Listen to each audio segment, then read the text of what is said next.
Utah's housing market, how to pay for your dream home. This morning, we continue our summer interview series on the Utah Housing Crunch. Interviews with the experts live every Monday through the rest of the summer. Today, we're talking finances. Earlier in the show, we focused on renters. Right now, we're going to dive in with financing experts. Before we jump into the interview, a look at the numbers. The median home in Utah right now selling for $475,000. Interest rates are extremely low, between 2.3% and 3.2%. Here to talk with me about what those numbers feel like on the ground, Zions Bank mortgage expert Jeremy Holmgren. Jeremy, thanks so much for being here. You bet. Happy to be here. Hot topic right now. I feel like I can't have a conversation with an adult without it turning to the housing kind of fiasco and mortgage rates. Yeah, it's a crazy time right now. Rates are still historically low. It's an awesome time to buy.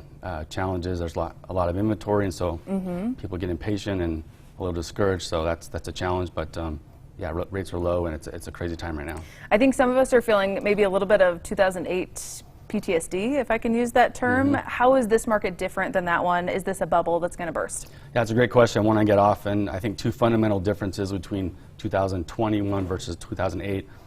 There's a lot more supply in 2008 than there is now. The reason that the bubble happened was there was an overabundance of construction happening, no buyers to buy those homes, and so the market kind of crashed as a result.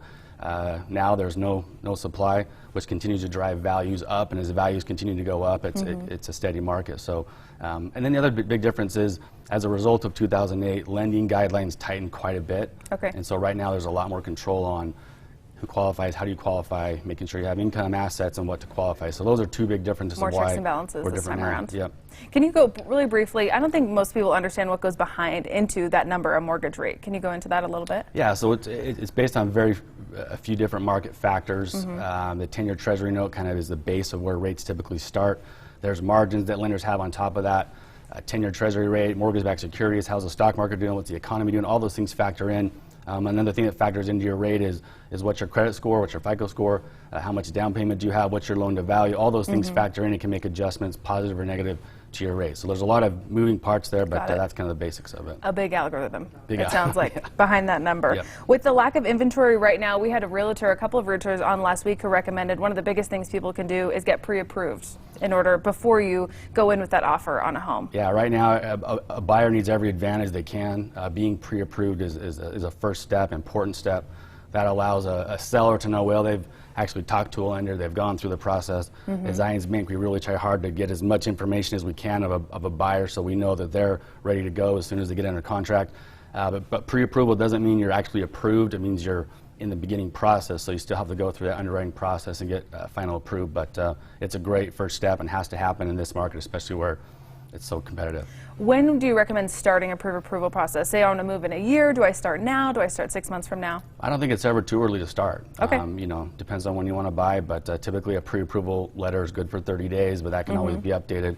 But yeah, it's never too early to try and get out there and know where you're at and what you're able to try and buy. I'm sure it's a lot easier to get that updated than to go through the whole process in 30 sure, days. For sure. And then, I mean, there's a huge number of loans types available for people. How can you make sure you're getting the right loan type for your situation? Yeah, again, at Zions Bank, we really try and do a deep dive with our customers. It's not just what is the best situation for them now. It's what's going to be the best situation for them in 5, 10, 15 years.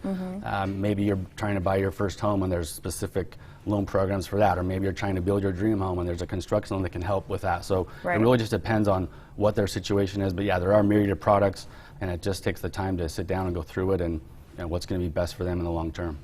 Zions Bank mortgage expert Jeremy Holmgren here with us this morning. Jeremy, thanks so much. Great tips for people. We'll have all of these linked on our website, abc4.com/GMU. Remember, we continue this Housing Crunch interview series right here on Good Morning Utah next Monday morning.